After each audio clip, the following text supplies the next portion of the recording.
Hello and welcome to another exciting episode of the Pitch Cafe podcast.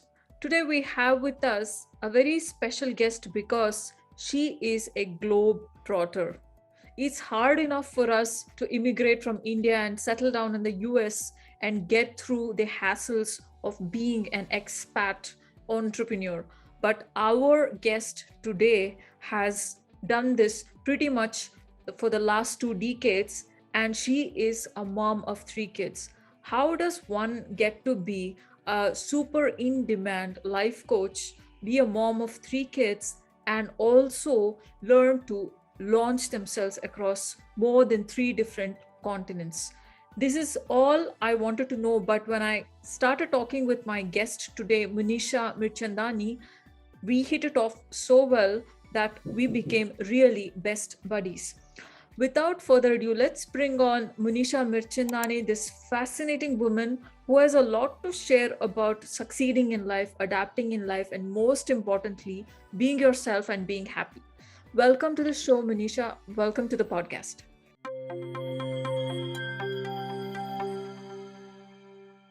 Thank you, Vida. Thank you for inviting me into your space today. And I'm really honored to be here. I love the connection we've made. And, this is a connection that's going to last through the years. I'm so excited to get our journey together started. Fantastic.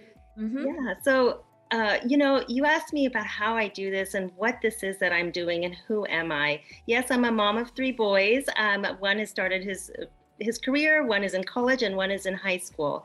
And these boys have traveled with me around the world. Between all the different hats that I've worn throughout our lives, it's a question that I get often: how do I do it? And it's not really an easy answer. Between my wellness business, being a life coach, and wanting to explore the world, I'm really all of those. And I find they're intimately interconnected, really, through me and through the years. So, these years of living life, learning from each experience, and really impacting people along the way, I've come to appreciate it. I appreciate that well-lived, balanced, and impactful lifestyle. Manisha, after having that long conversation with you, I cannot resist but ask, h- what was your experience exploring different countries and cultures? You've been in so many different countries, and you've raised a family. You've dealt with the challenges of adapting to a new culture. What is it like? What kind of cultures have you explored, and what have you learned through the years?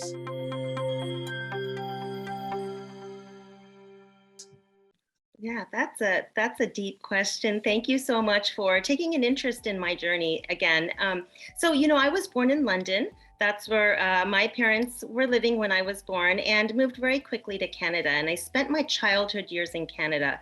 London is always a part of me, and but Canada became, my childhood.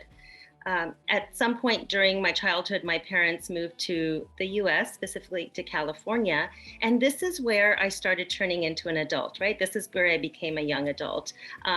Finished my schooling, went to college, and met my husband, who at that time was living overseas in Japan. So, my first taste of adventure was getting married within a few months and moving to Japan with my husband, not knowing anything about what this life was going to lead to, but just knowing that we wanted to be together. And I think that was the confidence that he brought into me to be able to do this.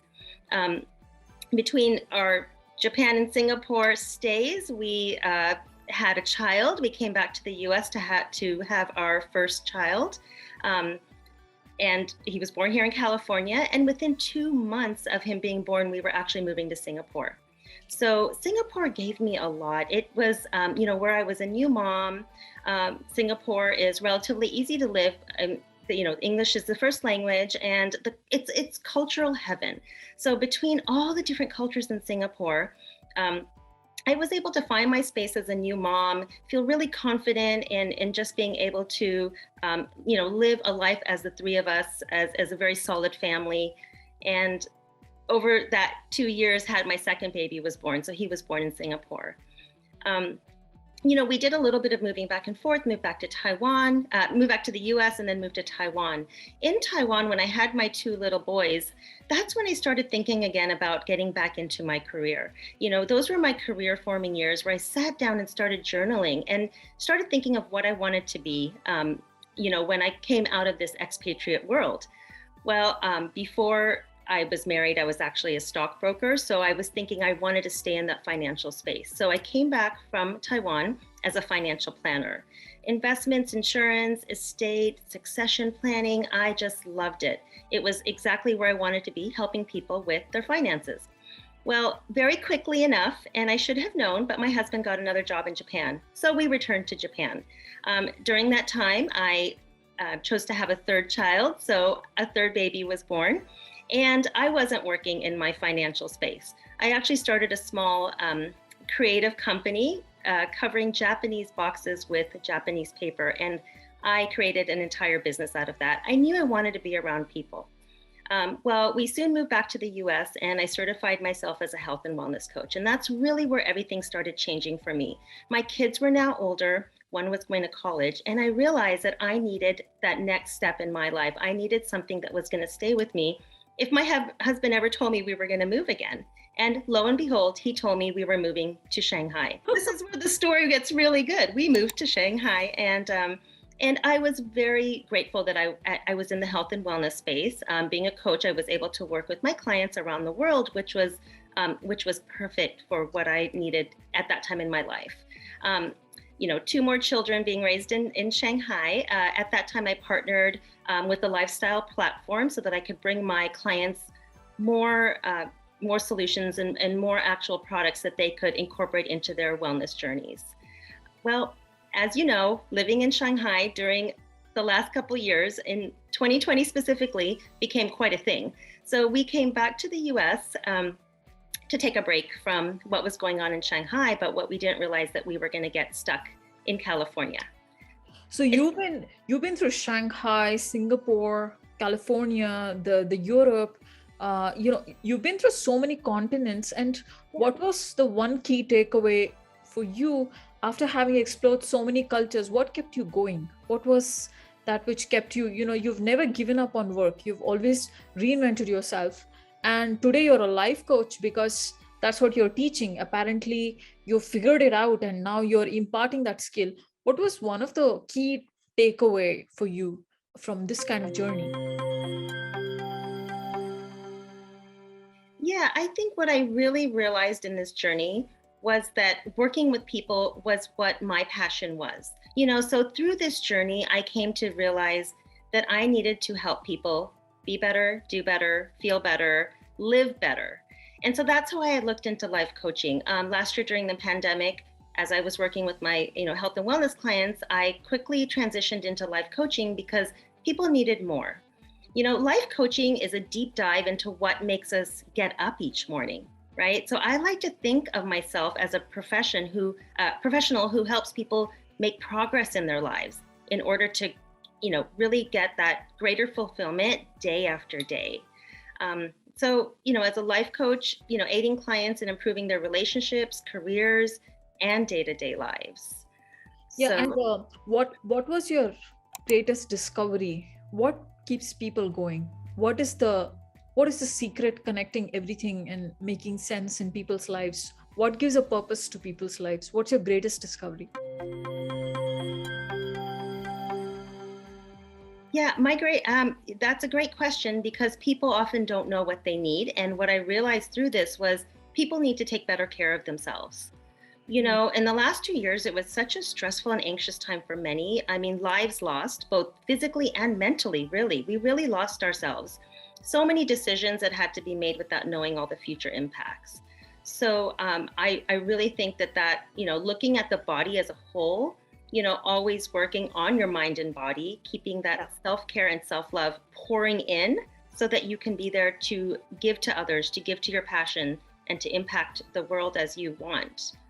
So what was your key mantra in this life coaching? How do you get your clients to set this roadmap, figure out what their aha is, what's their ikigai, figure out who they are, how does this whole journey get started? Let's say, I know one of my friends, she's moved to US, and she has a work visa issue. She's at home, really smart lady.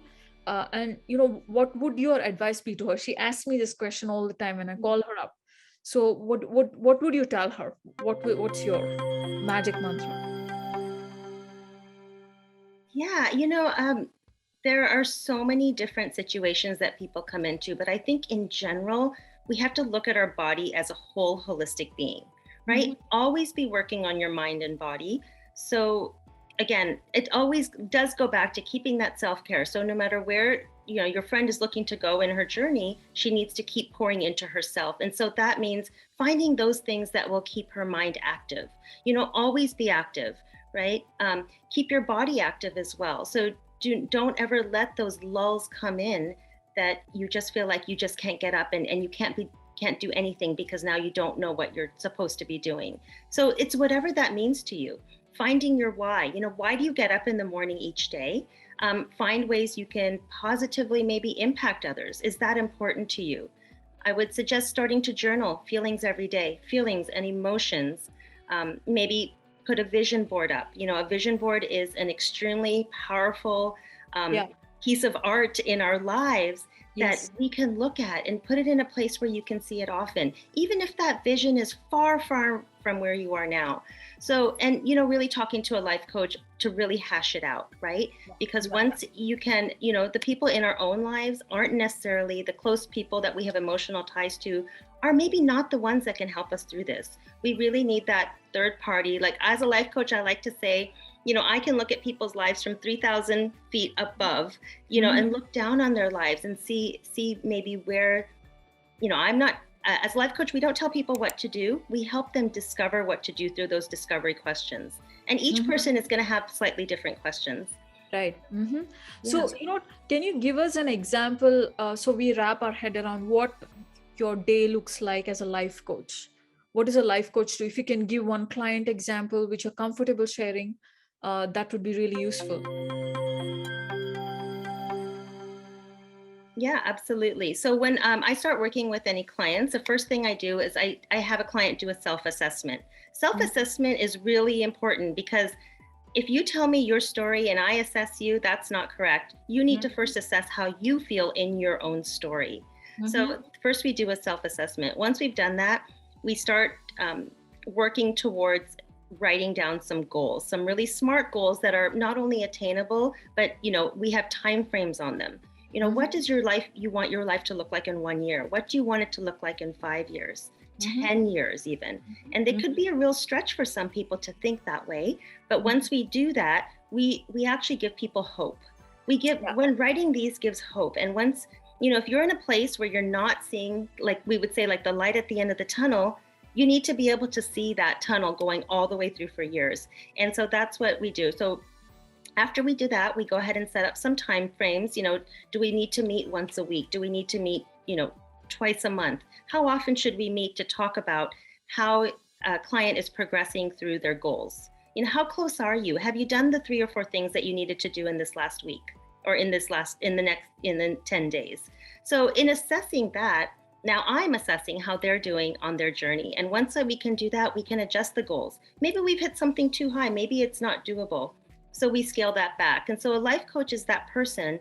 I'm there for people as they progress through this journey. And through my platform, I can also help people get to the health side of the journey. So when a lot of times we can't do what we need to do because we're not feeling how we want to feel, whether that's physically or emotionally. So Yeah. once we can solve some of those concerns, we can move on to the next. So we just move higher and higher every time towards that goal. And then financially as well, I've set up a really great health and income program. So now I've been able to help people through Yeah. not only the health side, but also the income side. Yeah. So setting this up for people really gets them on the path, hopefully to where they want to go to.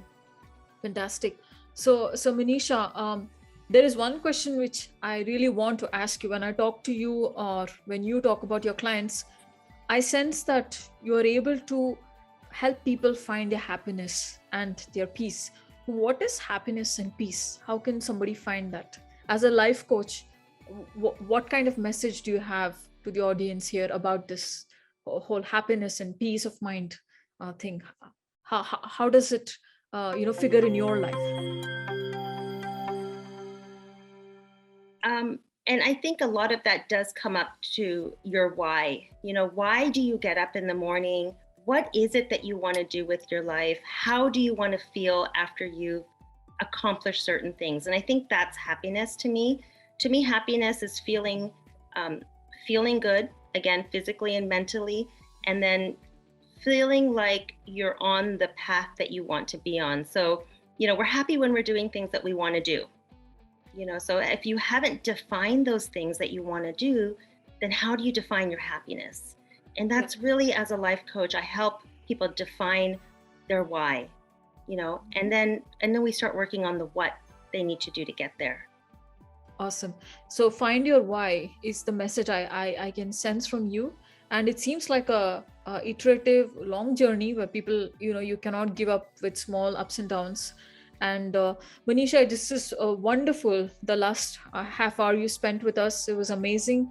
Truly, you are inspirational. Your journey with so many changes, you're out there. You know your why. Thank you so much for being with us. And is there any parting message you have for our audience before we wrap up the podcast? Yeah, absolutely. I've really enjoyed speaking with you today. It's been really, really just a great way to spend a Friday morning, and I appreciate you bringing me on today. My message to everyone is: sit down and take the time. Okay, Yes. take the time Yes. to find out who you want to be. Who do you want to be? What do you need to get there? And what will you feel when you arrive? Yeah. Because when you arrive into your why, when you arrive into your happiness, you want to feel a certain way. And if that why doesn't make you feel that way, then it needs to be changed. And you need that motivation to get yourself there. What an amazing takeaway. I think this is going to resonate, in my mind for a long, long time.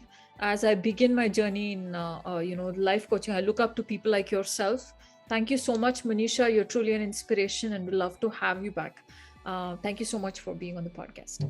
Thank you, Vida. I've enjoyed every minute of it, and I look forward to the next time we get to be in the space together.